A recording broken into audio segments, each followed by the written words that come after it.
untroubled, unharried by ploughshare, brought forth all that men had need for. And those men were happy, gathering berries from the mountain sides, cherries or black caps, and the edible acorn. Spring was forever, with a west wind blowing softly across the flowers no man had planted.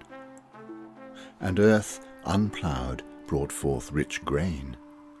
The fields, unfallowed, whitened with wheat, and there were rivers of milk and rivers of honey, and golden nectar dripped from the dark green oak trees.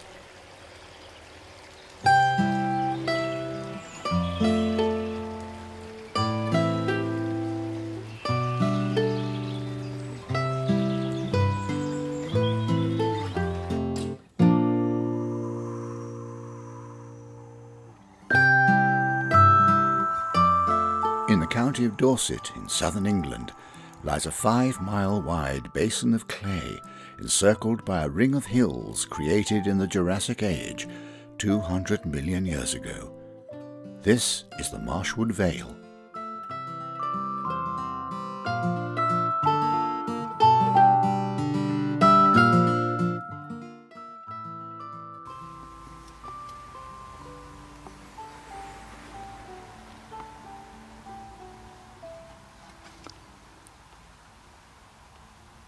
So all of this, ultimately at one time, was alive. This is all seabed.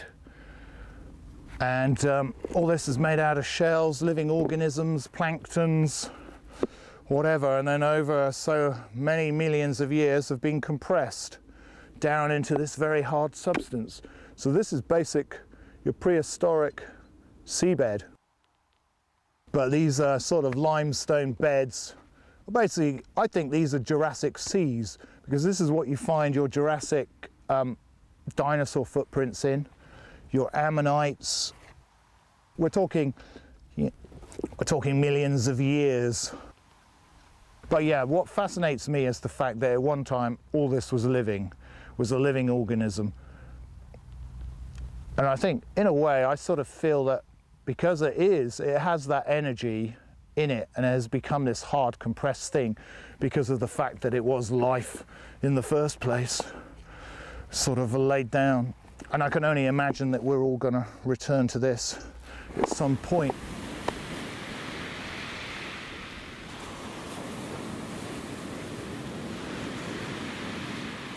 If you go and look at the Jurassic coast, because it is a window of what you'll get inland, because you see golden cap, which isn't golden because it's now overgrown, but a golden cap with underneath it's that liassic clay. You see the West Bay cliffs with that Bridport sands, and then if you go further east you'll get the chalk outcrops. Now what that is showing you is that the underlying rocks beneath those then run into the Vale and run into central Dorset and run up from Bridport up to Bedminster, and they will dictate the soil types you've got. So the Marshwood Vale is really heavy clay, and if you dig down here it goes blue. And it's brilliant for growing grass. So if you manage it right, and I always say you have to farm with God on your side, so you plough your ground, but you have to work it when the conditions are right. If you do that, you get a good tilth, you get a wonderful crop of grass, and that's great for dairy cows.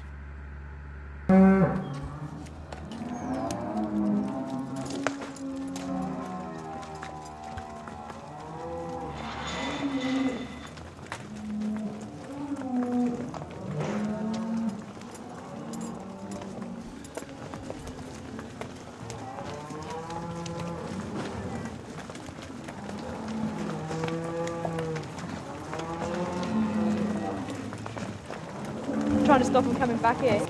What are you doing? Oh, now they're coming back in. Silly girl. Like stepping down and eating grass like they're supposed to.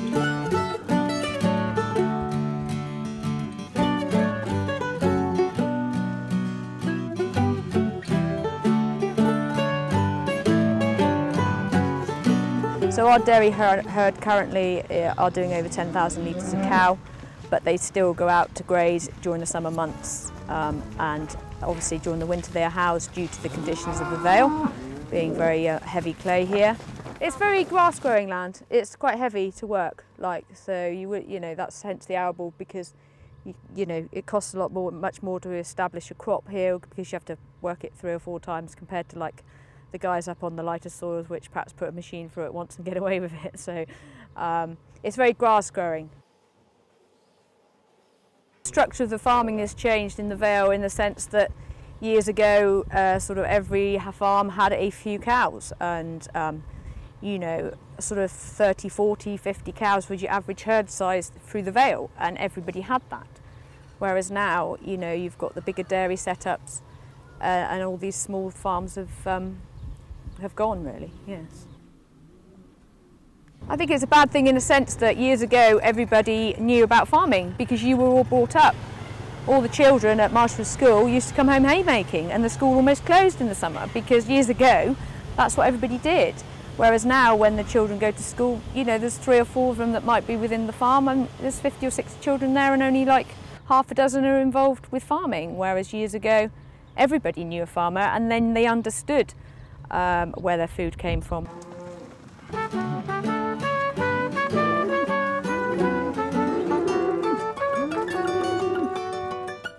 Right, there you go, happy cows.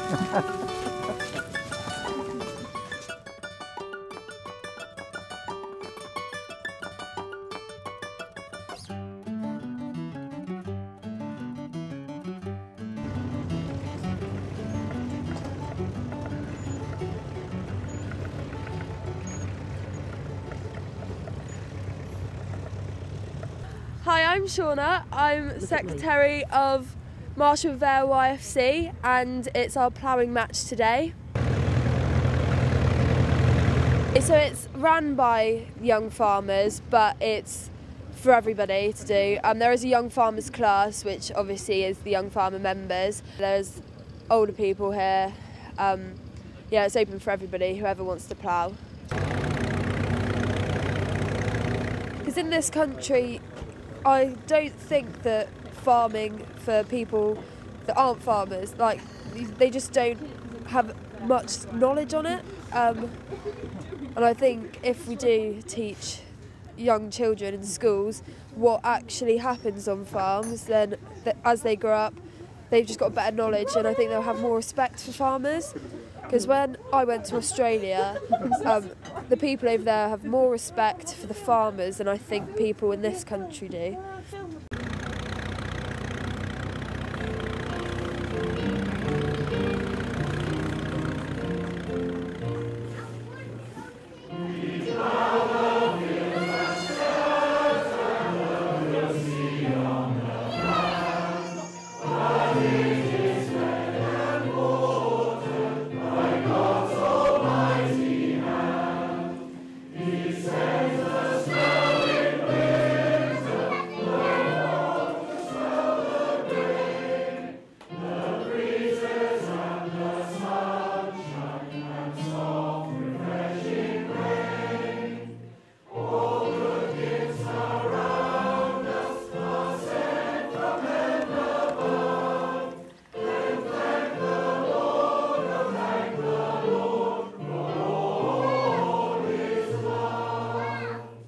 The plough.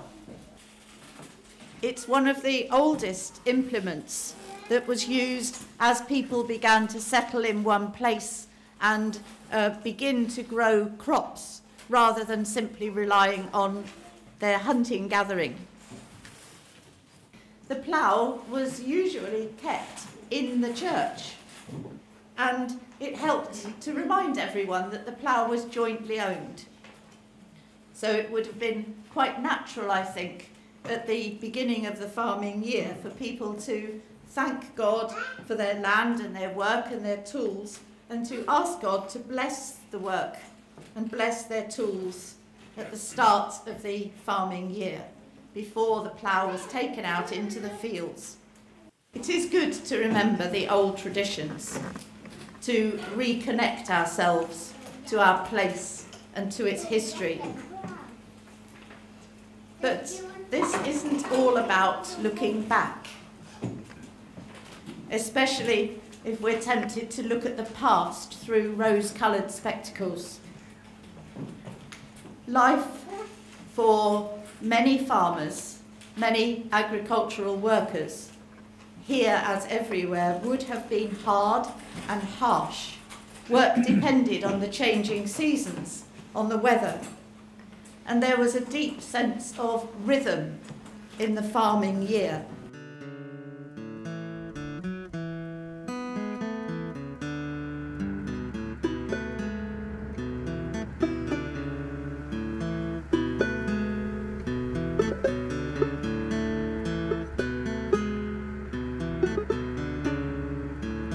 So how long have you been doing this? Wow, all my life really. You know, I've been doing it, not ploughing, but I've been on the farm for 30 years. Love it. Wouldn't do anything else.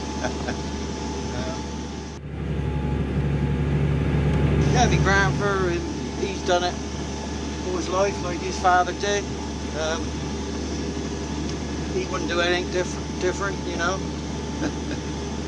And I'm glad to think I'm doing the same what he did, you know.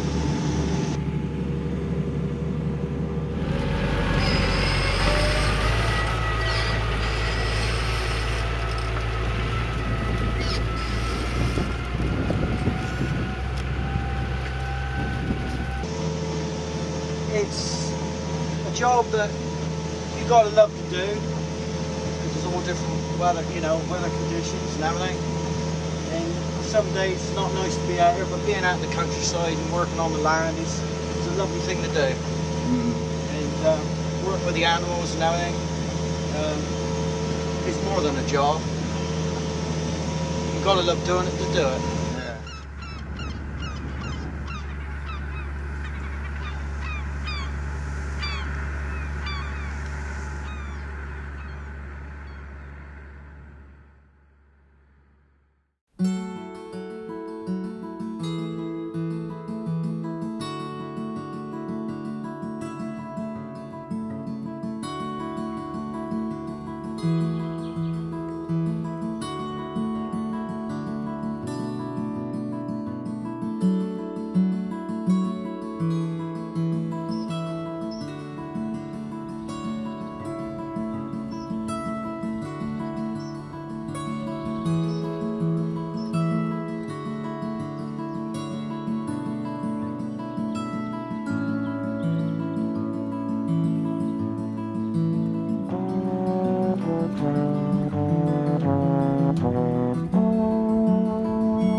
Keep threatening to give it up. I'm getting too old for it or something.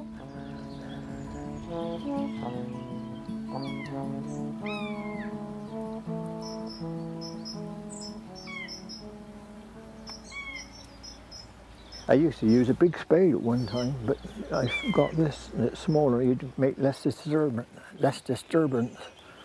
You make just a little hole in the run, chop it in half and cover it in. I mean, they basically follow runs or make runs to catch worms. They live on worms mostly. They will eat grubs and beetles, I believe.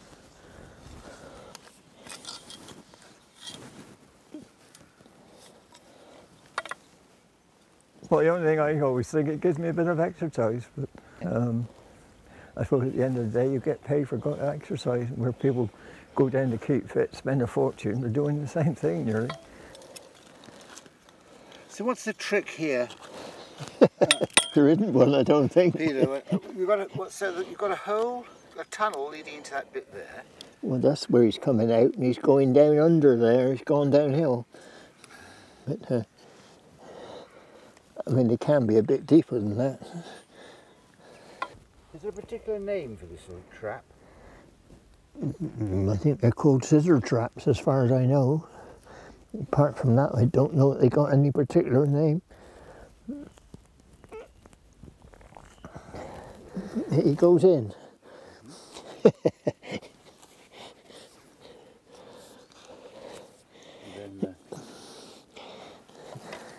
Okay. Does this fool the mole? Hopefully. And what do you think about moles? Are they intelligent animals? That's a good question. I wouldn't like to say. I mean, I always say they walk around with a stick in front of them and not trip the traps, but I know one thing, they work very hard when you think what they do. Yeah. That one's been tripped. Ah, right. I mean, a sheep may have tripped it. No, you've actually got a body. How about that? I came down earlier and put it in. Oh, well, paid for the trip. So what's the most moles you've ever caught? Oh, I've caught 4 in a day, and that's about the most. That's on a good day. Normally it's singles, 2 sometimes, but oh, you can't get them all at once. Ah.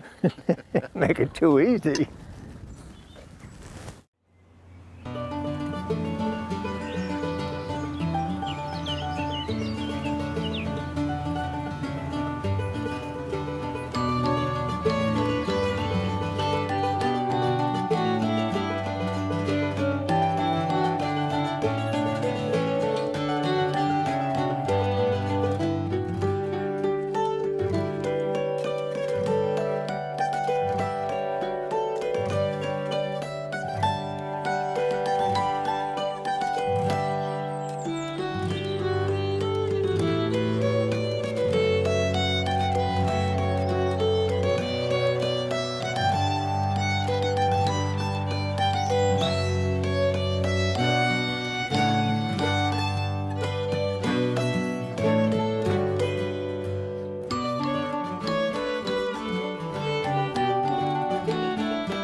Veronica Hudson is working in Lewsden Wood, overlooking the Vale. I suppose you look for a hook, something that draws your eye. That little path over there is quite... For Veronica, being out in the landscape feeds her imagination, and with a farming background, this contact with the landscape is important for her. Some of my best drawings have been, and I was totally involved with the land and being out in the landscape, and you just suddenly do something and it just works because you're in it, rather than trying to put your will on it. Preparation and the groundwork that goes into growing or anything is as vital, and I think that's the same with drawing. Obviously, you don't just get an image, and you can't force it. It'll just arrive. Mm-hmm. And so, by being outside and drawing, the connection is often quicker.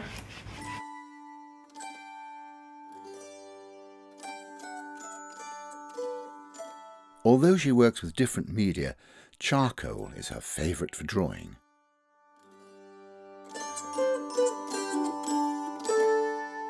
Charcoal, I think, is like painting. It's like paint. It works like paint. That you can, things will emerge from it if you let it free.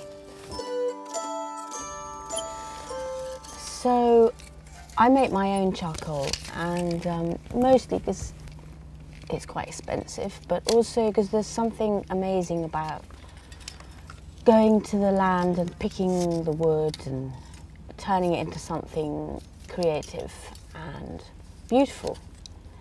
The connection with the land, really, and drawing the land with something from the land. And so, but in fact, I use willow, but you can use any wood.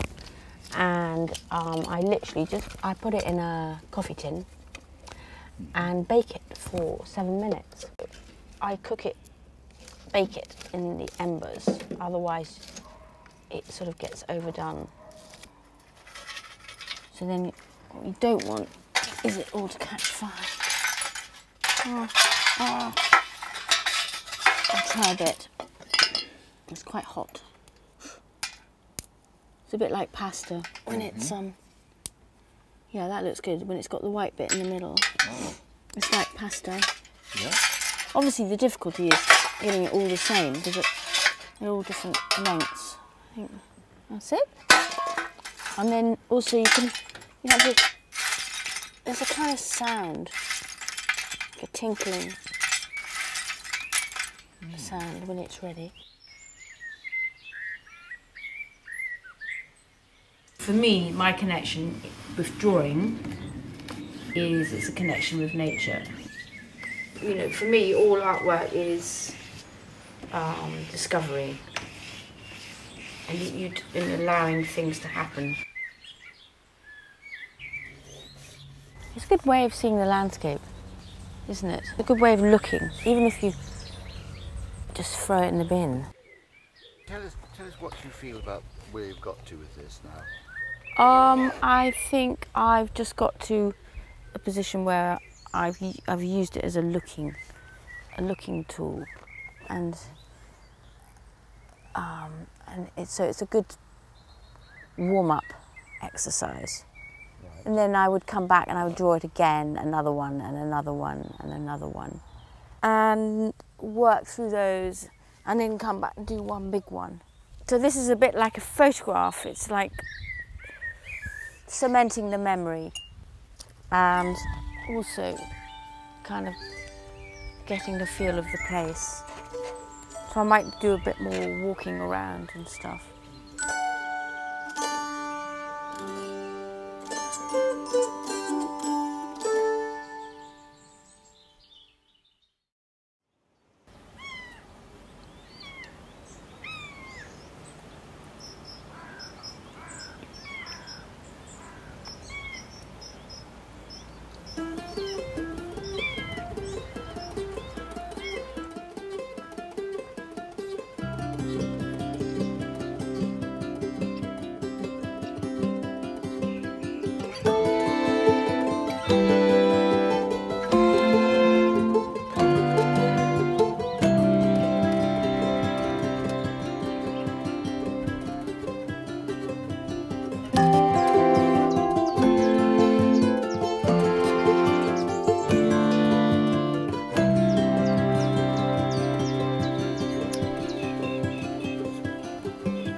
I think as farmers we're not very good at communicating with the public and explaining things and opening our farms up to say, come and have a look. It is moving on. There is more education about to children where the food comes from, and I think generally the public are interested if people will, you know, spend the time to explain. But there's so much to explain, and it's not always easy. And I think years ago people had that kind of knowledge just because they grew up around in the area, whereas now, you know, they haven't.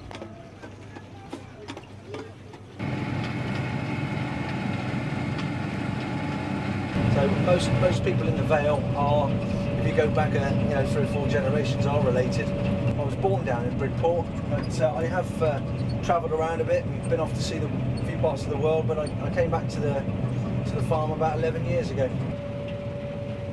My great-grandfather, who I was lucky enough to meet, he bought the farm, had a broad oak at Nocetus back in the 50s, and so somebody's been farming at Filford now since the early 50s. So we've been here a few times. I'll be 4th generation. So I think my eldest boy Sam is looking to go in to follow his grandfather's footsteps on my wife's side. He's a GP, so that's what he'd like to do. My son Jacob, he would like to be an architect. And my daughter Caitlin, although she comes out and helps me on the farm sometimes, I think she'd like to work with animals.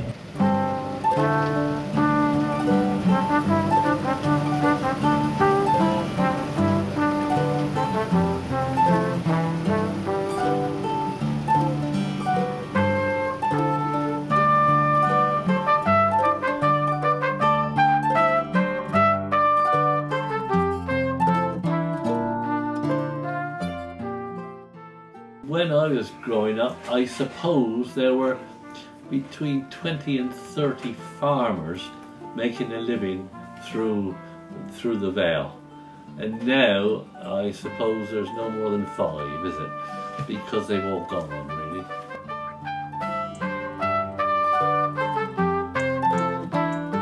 Some of them only had 10 cows or 12 cows, but they made a living on 12 cows.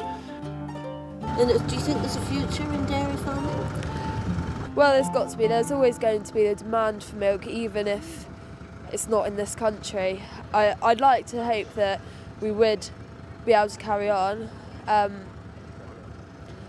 I think people start to think we do need to keep it British, else we're going to have to import, and I don't think importing's the way to go.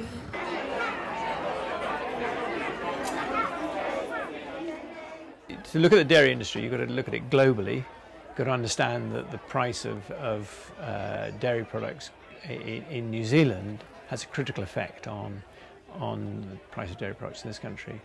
There's a comparatively small percentage of the milk that's produced in this country that goes for liquid consumption. And so if, for example, the supermarkets all decide to pay more for their liquid milk, that's only one step in a long journey. So where we're seeing just at the moment the collapse of the milk price and a huge amount of pain across the entire industry, the people who really struggle are the ones in the middle.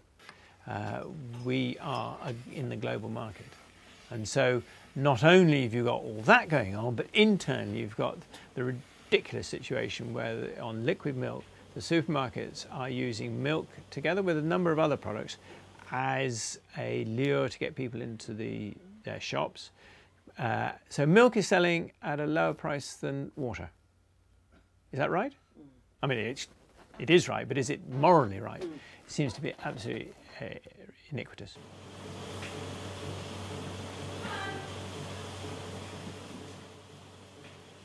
Do you think there's any future in farming for young people, I wonder? Well, very difficult, because the farms are so big. And to all, you see, when people own their own little farm, there was a pride in their own place, wasn't it? And they could do what they keep it tidy, they could do all sorts of things with it and make a living. They had that pride, but now you've lost that, haven't you, really? And I can't see how it's going to come back, because so I think the future in farming has got to be as part of a big organisation. Not necessarily, because something new has come to the Vale.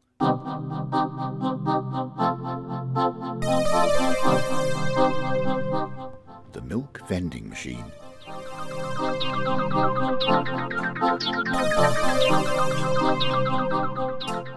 Here, smaller farmers have decided to take milk marketing into their own hands. Please choose the desired product. By sidestepping the middlemen and selling directly to their customers, they hope to make dairy farming in the Vale more realistic and more profitable.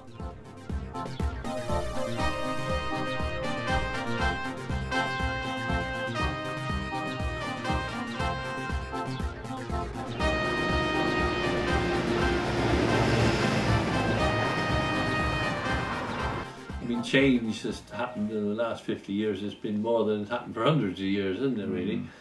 But it has spoilt some of the community spirit, the way it has happened, because you've got one farmer now and mostly contractors.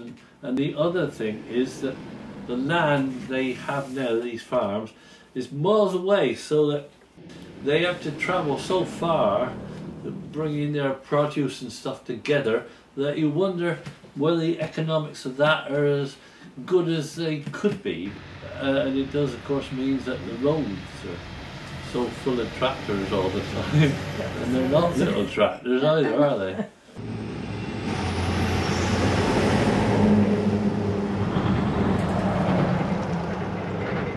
Do you think the Vale is very different from other places in Dorset? I don't think it's so different as people would like to make out it to be. And they wanted... We're not sticking the muds. I mean, it was a bit backward in not having some of the things that some other places did. The people with the Vale don't mind being a bit different. In fact, you don't want to be all the same, do you, really? And it's good to be different, but I don't think the Vale is... The people from the Vale are so different than they are in most of the other villages, really.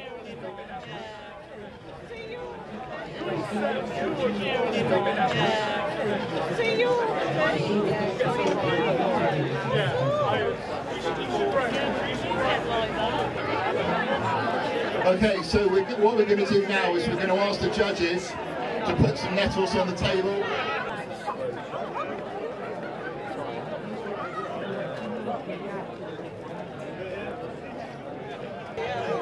You are taking part in the world, this is the World Nettle Eating Championship. Annie, we're going to start now, go!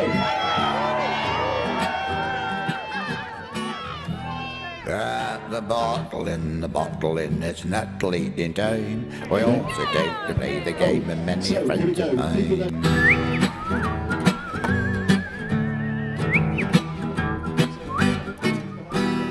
The nettles, they are lush and green and picked this very day.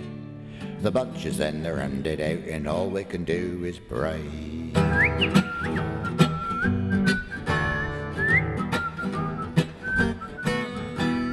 We pray the nettles they won't sting, so we roll them very tight and swallow them with a pint of ale. Whoa, what a beautiful sight!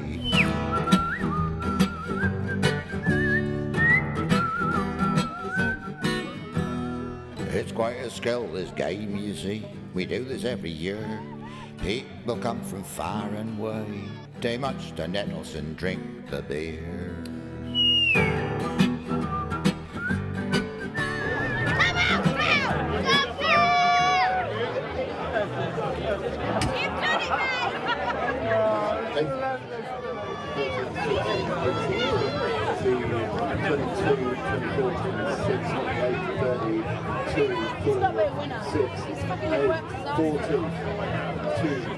We have a new world champion spinning that lady couple.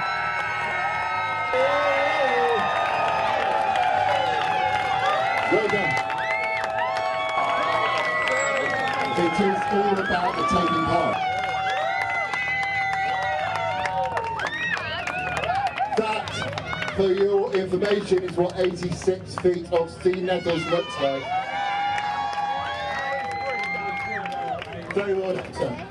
Very well done indeed. Congratulations. Well, I didn't compete last year, but I was determined this year that I was going to come back and make the best of it. Is it a painful experience? No, it's not painful. I'd recommend it to anybody. And now she's done it again, which is simply fantastic. I came back this year to retain my title, having won it for 2015, and I just wanted to see if I could hold the world record for another year longer, and I managed to eat the same amount of nettles and retain my title, so I'm chuffed. The winners, they look very pleased, although their mouths are black. They'll take home lots of prizes, next year they'll be back.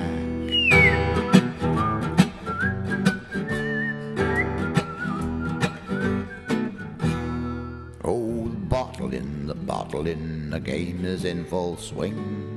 The nettles, they're all lush and green, but watch it now, they'll sting.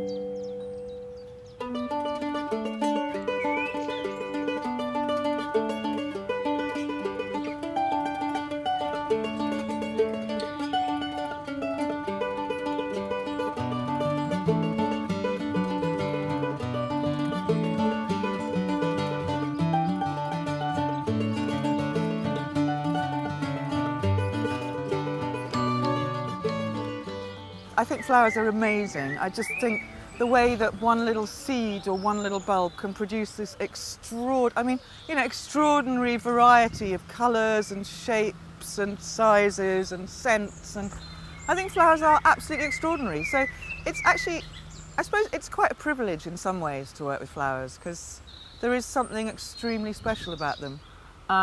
Probably not everybody would feel like that, and I don't want to go off on some whimsical thing, because it's also really hard work.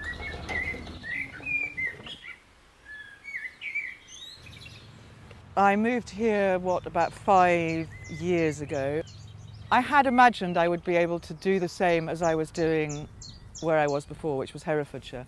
But, so I brought down a whole pantechnicon of plants from the last place, a whole pantechnicon of perennials and lots of trees and goodness knows what.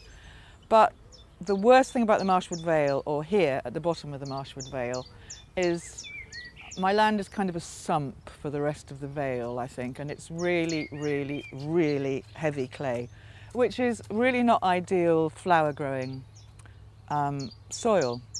So, but that's what I've got, and that's why I grow a lot of roses. Annuals are fine because you just heap loads of compost on every year and redo it, so it doesn't matter so much. But there's lots of things that you can't grow here that I used to grow, but I never used to grow roses, and roses do absolutely brilliantly here. Okay, well, I'm going to do a bit of deadheading, because the most important thing with roses is to keep deadheading them, because you want them all the time. And I know what I need for next week and what I don't, so I deadhead fairly judiciously and then pick fairly judiciously. I love it here. I'm extremely happy that I moved here. I don't know what's particularly special about it. I like the fact that it is still really rural, that the A35 is over that way, so it doesn't kind of impact on you very much. It's sometimes quite trying living in a completely, a dairy area with big dairy farms, because, it can be pretty noisy and the roads are pretty revolting at times and awful in winter, but it's a small price to pay, actually, because it is really nice being somewhere that is still a proper rural economy.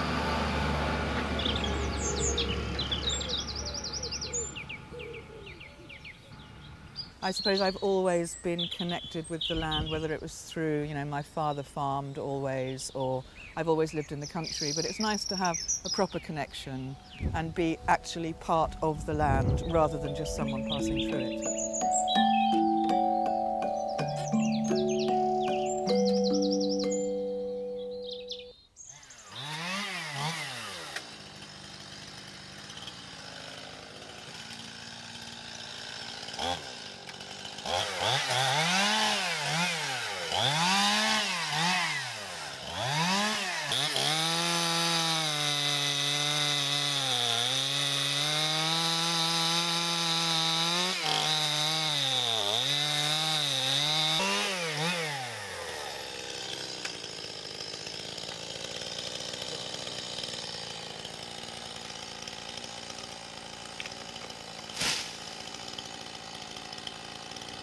It's one of the reasons I like working with plum. You've got this differentiation between the heart and the sapwood. So you could have a spoon, for example, running that way. We've got one half is orange and one half is cream. You could have it running that way, where you've got a going down into the bowl where you've got an orange bit. Yeah.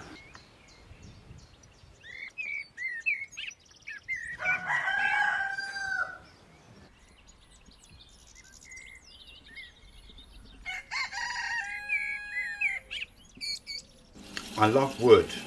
Wood is very tactile. You just want to touch it, and it's every piece is different. There's no regularity within the material, so it's always a surprise whether you cut a log and you take the first slice off and you see the grain within it, and it's just a surprise every time. So each piece is very different. There's an awful lot of small and non-commercially viable woodland within farms, and particularly in this area and in the Vale and the surrounds. Woodland has always been worked by man. It's essential that we carry on working that woodland. The wildlife will be there. It's been there for thousands of years with man working in the woods, and it will continue. It won't continue in the same way if we don't work those woods. Timber is almost ignored. It's a valuable resource, not just for ourselves for craft making, but also for even just for wood fuels. But it's often ignored. So the woodland patches, small patches within the farms, is quite an important resource for us. It could be become a much better resource for the individual farmers. I think the problem is we're not used to cooperating, and a wood fuel cooperative would be probably the best way forward for farmers.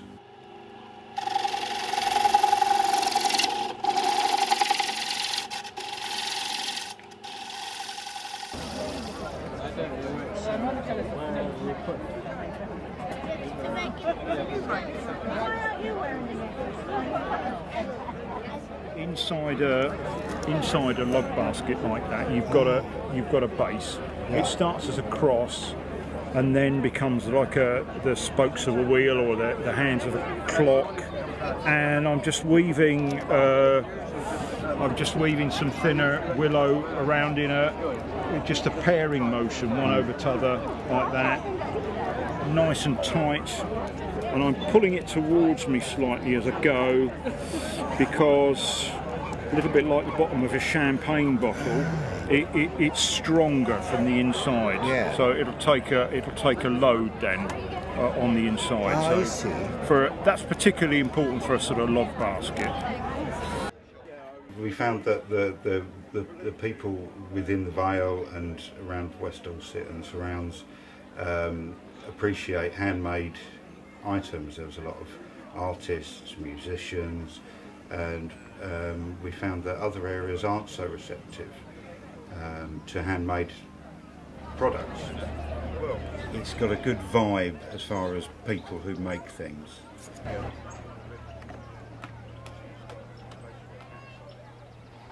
The Vale itself, I think, it's got that kind of mixture between the sort of traditional farmers and alternative types, if I might say so.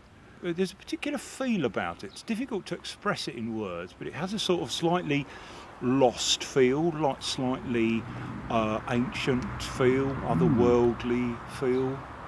Of all the places we'd been to and could think of, this was the nicest one.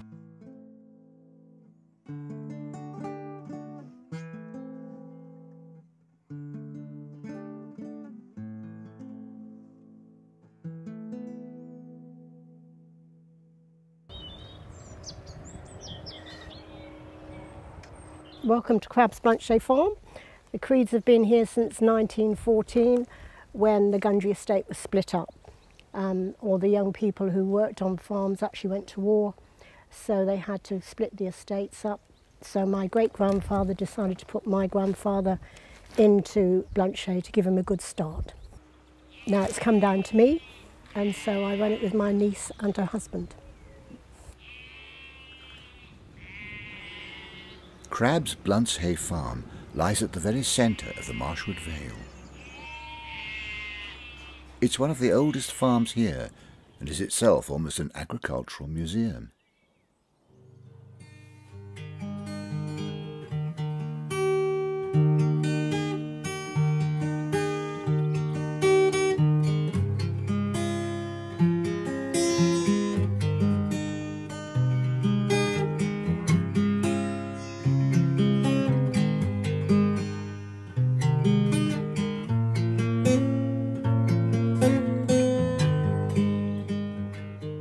Born into a long-standing Marshwood dynasty, Sylvia is fascinated by the history of the Vale.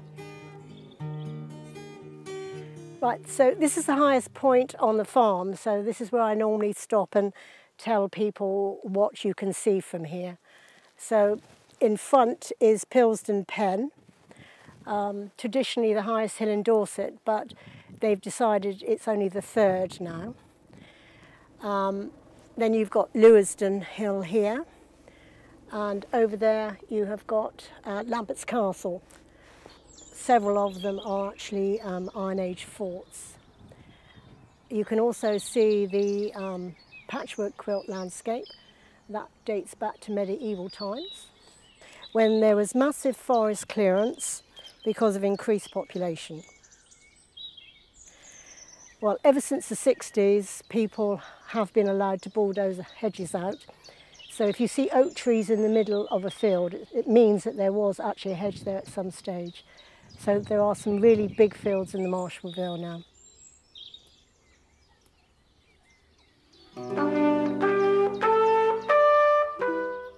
The Marshwood Vale was the most important barony in the whole of Dorset. Most things were answerable to the king rather than to the local lords, and this continued until Oliver Cromwell came along, and he killed all the deer in the deer parks and took all the land, threw all the barons out, and by the time the monarchy was restored in the 1660s, this had become a backwater, which it still is in a way, and until about 50 years ago it actually paddled a much slower canoe than the rest of Dorset. Just over there on the skyline is the hamlet of Birdsmore Gate.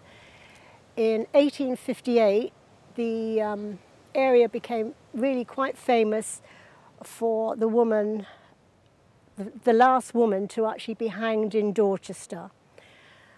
Thomas Hardy was there to see her hang in her flowing black dress, and he wrote Tessa the d'Urbervilles from this experience.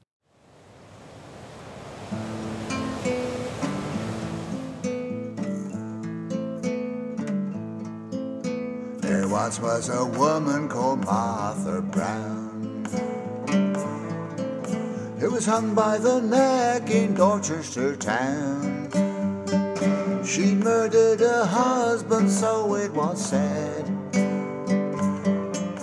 and everyone thought she was better off dead. Better off dead.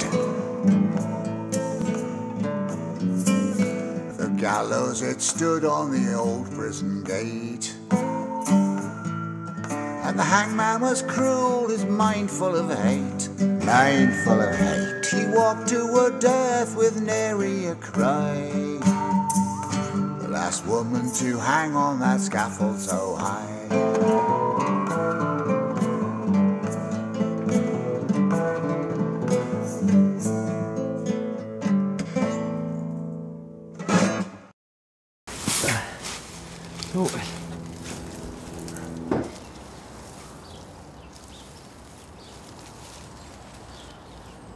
Well, I was brought up on the farm, yeah, and that's why I farm now, you know. I mean, it's second nature to me. At the age of 8, I was hand milking a cow before I went to school, and then at weekends I was involved with hedge laying or running after the sheep, which I always seem to say for the kids to do at weekends when they were back from school, to save the old men's legs. A lot of the time I was only working like 40, 45 hours a week on thatching, and the rest of the time was spent on the farm. And in the early days, all the farm work was done not when we were thatching. When we were thatching, from 8 till 5, the farm work was left until after tea, so we were ploughing and planting and things after tea. Well, the reeds are all that we use are all produced by us. Because we work local, some of them don't travel very far at all. This particular roof behind us that we're thatching, it's possible to be on the roof, not here in the road where we are now, but to stand on the roof and see the field it actually grew in. So it's come from within eyeshot, and that's very, very common for us to be working in the local area. Be able to see the field that the thatch grew in, because there's 70 thatch properties in the village and they all need maintaining every 10 years. So, you know, there's enough work to keep us really busy. It's so much better this day and age than it was like 50 years ago. We're a lot more comfortable. You don't see children running around in jumbo sale clothes and things like that, you know. The good things we've lost, I suppose, is the community. That is the biggest thing to me. I live in a little hamlet. I was lucky enough to buy a cottage with 4 or 5 others around on the outskirts of the village. And it's not unusual at all for the wife and I to be home and the only ones to be there. That is a downside, and of course with that comes the fact that all the youngsters, there's no sort of, there are children in the village, but nothing like there used to be. I mean, working here 30 years ago, we would have seen children coming backwards and forwards to school, going to school. We would have heard them playing. Now all I hear is old people moaning. Enjoying the sunshine. Hello, Chris. Chris.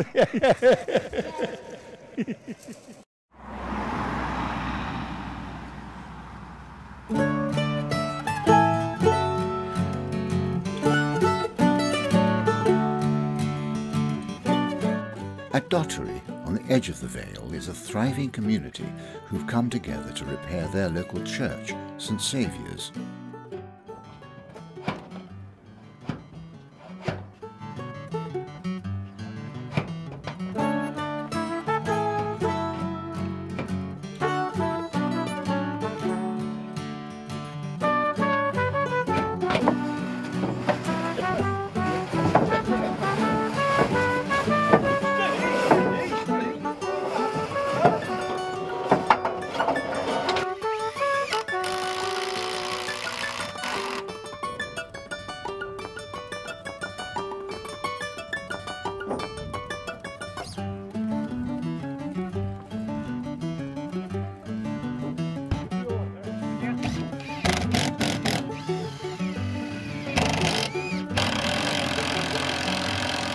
Well, the church is St Saviour's in Dottery is 130 years old, and it is referred to as the Tin Tabernacle.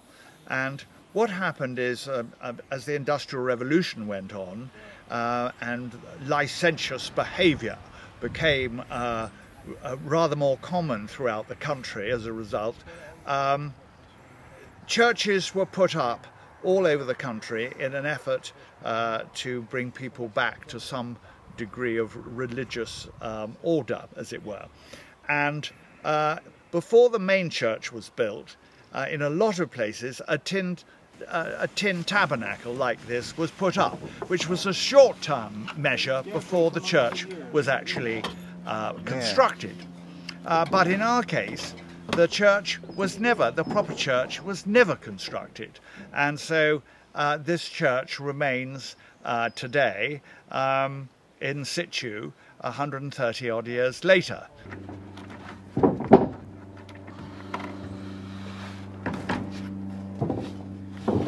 And it was clear to us about a year or so ago that actually there was a major refurbishment required. And we're incredibly fortunate here in Dottery that we've got a lot of very highly skilled people, and everyone has come together, which I think is indicative of the spirit in Dottery. There are 50 odd people here in Dottery, and it's quite extraordinary that a project like this can be so easily undertaken and so swiftly done. No, you'll be all right there. Yeah. It's galvanised the little hamlet, which actually over the past few years has come together anyway. So it's just another wonderful example of the spirit of Dottery. As far as I'm concerned, a historical monument. It is in need of TLC. It's such a small community. We can actually accomplish something like this. I think it's quite remarkable.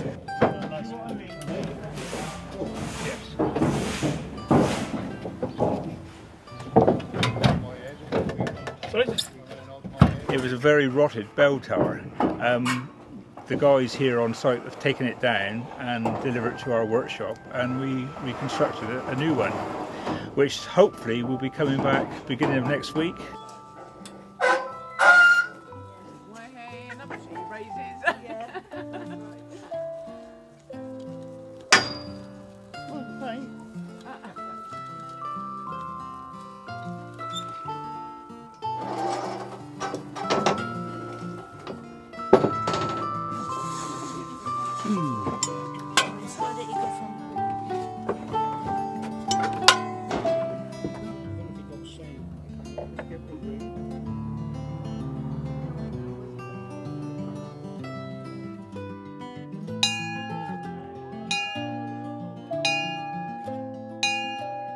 What do we think it's all up?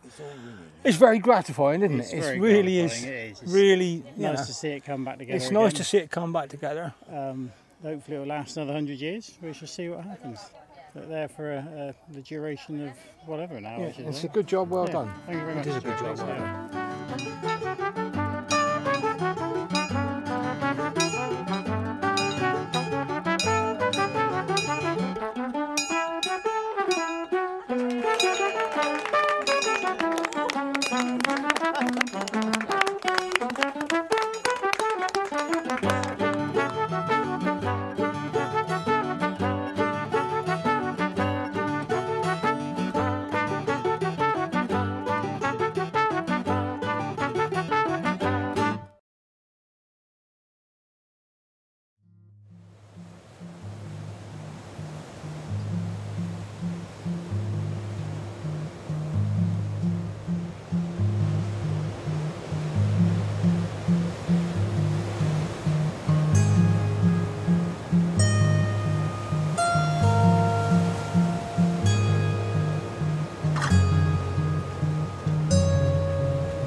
Everlasting God, who has given unto us the fruits of the earth in their season, who has crowned the year with thy goodness, give us grateful hearts, that we may unfeignedly thank thee for all thy loving kindness, and worthily magnify thy holy name, through Jesus Christ our Lord. Amen. And we're going to sing 482 in the little red book.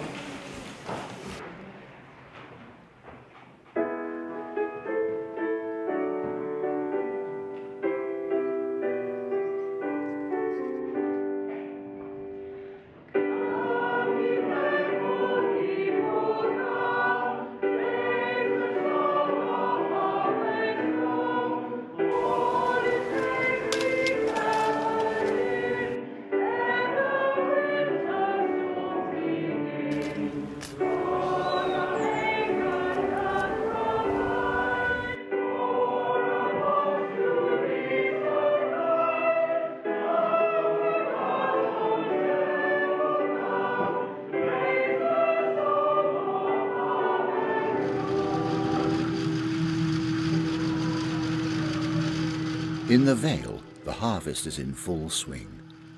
But this crop is maize, a newcomer round here, and not a traditional crop at all. It's grown mainly as animal feed because it's so nutritious for cattle. Increasingly, it's also grown for biofuel, which is seen as a good thing in the war against climate change. But the problem with growing maize is that its root system compacts the soil, so in heavy rain, nutrients can't be absorbed and are simply washed away. At the same time, any pesticide residues run into the rivers and watercourses, polluting the environment. Soil is a living thing. There are more helpful bacteria in a tablespoonful of healthy soil than there are people living on this planet. It may look murky and mucky, but it's alive, and our lives depend upon it.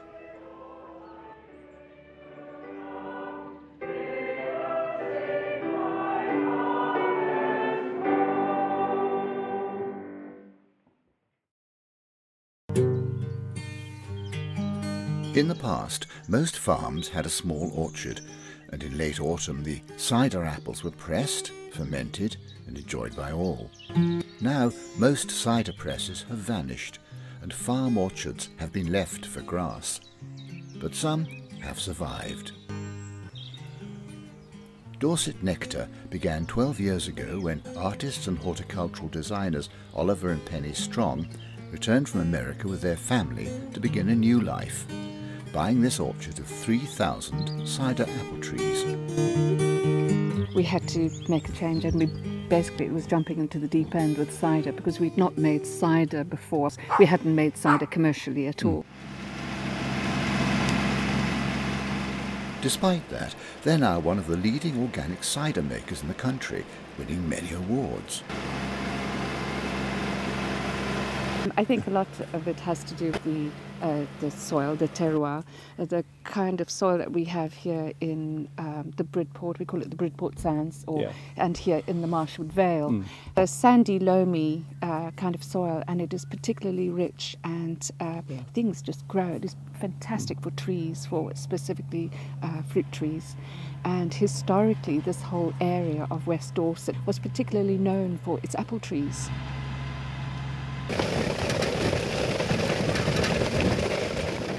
It's not just us, I think it's the land itself and the mixture of apples we have. Apart from us learning how to blend them, the land is incredible here, and it's good fertile soil. As long as you work the land, we need to fill the land with workers, with farmers, with entrepreneurs that will find a way of using the land in any way. You have to make sure it goes down straight. It's really quite nice and seeing There's 1.5 tons of apple. Their sons are now very much part of the business, helping to ensure that cider making in this part of Dorset will continue passing down the generations.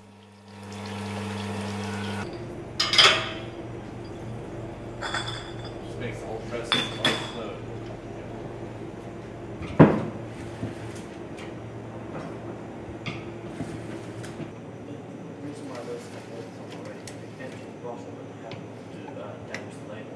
That Dorset actually has woken up in the last 15 years. Since we when came, it comes to cider making, that is. It's been an awakening, and we're lucky to be within that awakening. This year alone, all the big prizes came from Dorset. Dorset won them all. Yeah, so all the Dorset cider makers. So we're very proud. It's not just Dorset Nectar, we're very proud of Dorset's achievement in it all.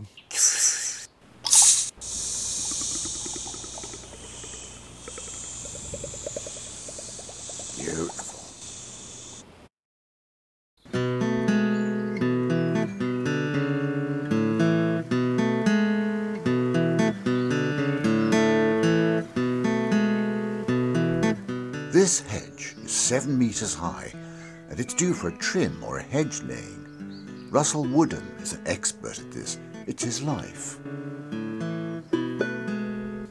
been contracted by the landowner and that to lay the hedge here, which will rejuvenate it all back. Looking back down through and that, it's all starting to get a bit sort of top heavy and getting too thick really. So even if it's only, you know, something like, you know, only 1 or 2 stems that you can put down, and the rest are just completely had it, you can still do something with it, and that will rejuvenate and over the years produce a nice hedge again. The hedge layer's skill lies in making the hedge impenetrable for livestock and yet ensuring that it remains a living thing. This is done by partially cutting through the bottom of the small trees and saplings and bending them horizontally to make the hedge. They're called pleachers. By not cutting through the wood entirely, it allows water and nutrients to continue to pass into the fallen saplings and to keep the hedge alive. There's little places where it will all rebud, all grow back up and generates new growth back into the hedges and that, which is good for wildlife and stuff as well.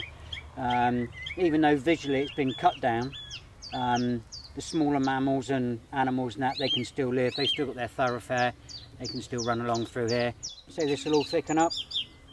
First season you'll probably be a good 2 foot, maybe 3 foot, and nice new green hedge all the way along. Hedges are traditionally cut between October and March to avoid destroying birds' nests. Unfortunately, hedge laying is becoming a lost art, and today most hedges are flailed or cut with a mower attachment. It saves time and money, but it can eventually destroy the hedge, as it leaves the stems open to infection and rot. The hedge is also more vulnerable to livestock breaking through it as the stems are weakened over time.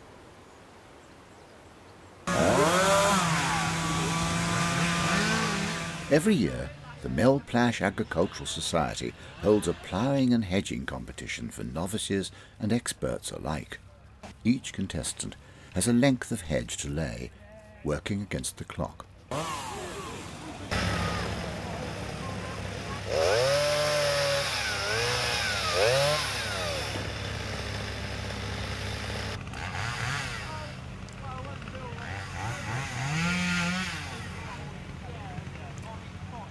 So how much have we got to clear today then in this competition? We've got 10 metres to do. 10 metres in the local class and the open class, which is sort of, shall we say, sort of local professionals, or open, which is anywhere outside of Melplash. 12 mile radius is for the local, anywhere outside of that for the open class. And then there's an overall winner out of those 2 classes, which will be the overall champion.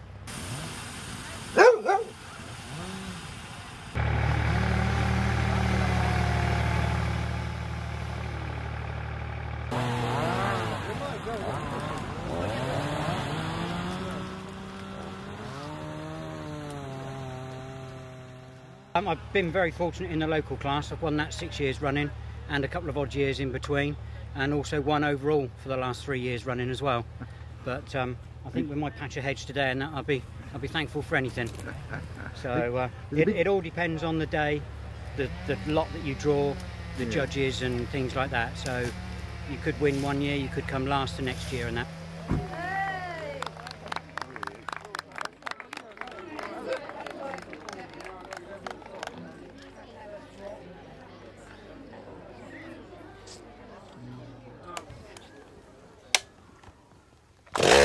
It's not, you certainly won't become a millionaire at it. You keep the wolf from the door. There's a few people I've spoken to and it's more sort of job satisfaction, if anything. As I say, when this is my office out here, and you go away, you've achieved something, unless the landowner pulls the hedge up completely, it's here for 30, 40, 50, 60 years even. You drive around and you'll see a laid hedge somewhere, or one pleacher as they're known as. You'll see one at least in a hedge, and somebody done that. This hedge, it's me that's done it.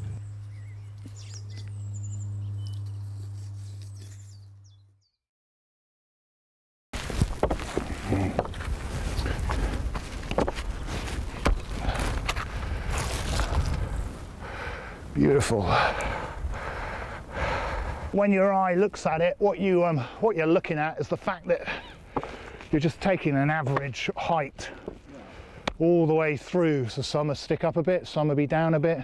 But when you actually look at it as a whole, on all these walls, you just see sort of that average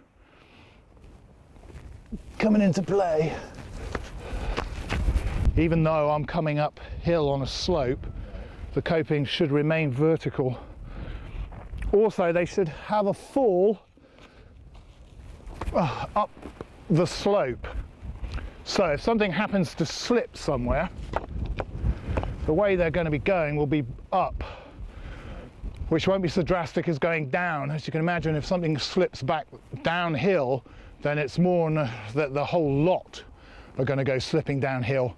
Whereas if one slips uphill, the rest are really not going to be affected. That's the theory.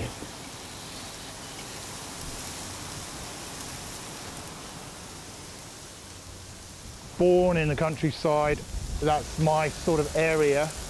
I'm happiest when I'm outside, sort of just doing my own thing really. And well, it's allowed me to be my own boss. Yep. So I'm not reliant on anybody, sort of, you know, as long as a bit of work is forthcoming, it's all right. It gives me immense amount of freedom.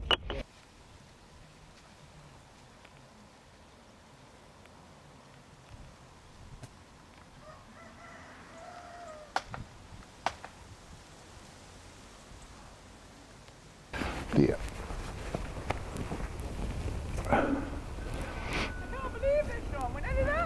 We are there, yes. We're as good as.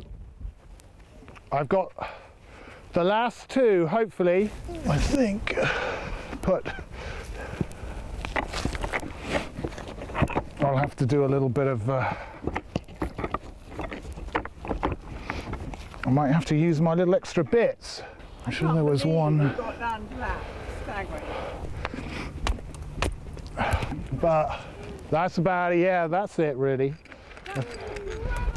A few, oh, you'll be glad to see the end of that. Incredible. Oh no, that's good. Well done. Well done. Wow, well done for being patient. Patience always pays off. It does in the end, yeah, I think so. Let's see if I can slip these in somewhere. Just a few.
The vale in winter is icy and cold. Frost arms grip trees in an iron hold. A lone oak stands firm in the late white day, and below as they feed the roe deer play, eating the ice grass, then bounding away. Murmurations of fieldfares spin high in the sky, dropping down for ripe apples, then try to hide silent in the pillowed snow mounds.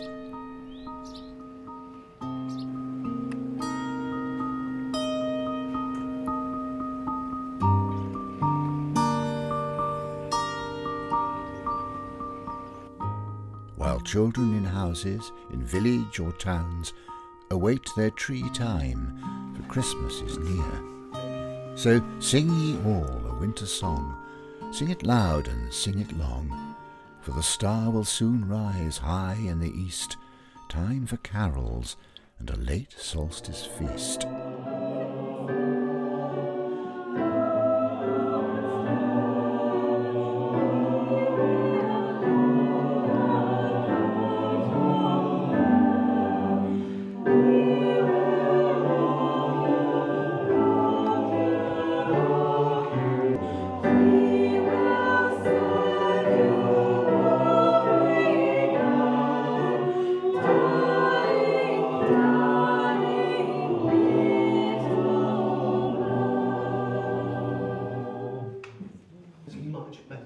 It's just listen to it. Okay. 1, 2.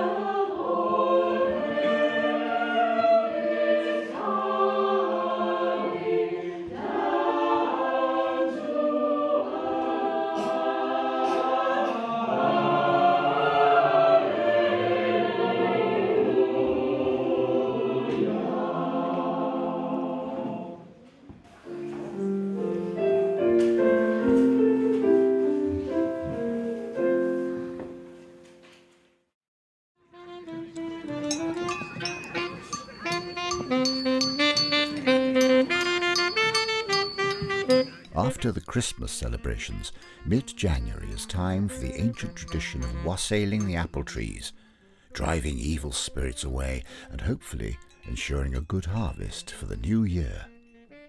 Storyteller Michael Maudsley guides us through it. Now, over the course of the year and through no fault of the trees or the orchard itself, bad and malignant elements have gathered into the branches of the tree. So we need to, before we can toast the tree, we need to get rid of all those bad spirits and anything untoward that may have happened. So have you got anything you really want to think about that you want to get rid of or that you don't like? Then think about that, because we are going to holler, we're going to howl, we're going to bang drums. And so everybody who's got something to beat, make sure that's ready. If you've got voices, make sure to holler. Let's have a countdown from 5, screaming into the branches of the tree to get rid of all the malignant spirits that have gathered, any kind of thing you want, and then we'll get rid of all those spirits. Are you ready? Yes. 5, 4, 3, 2, 1. Woo!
Bless the master of this house, likewise the mistress too. and all the little children that round the table go. And to joy come to you, and to you you'll wash out too. And God bless you and send you a happy new year. And God send you a happy new year. Love and joy come to you, and to you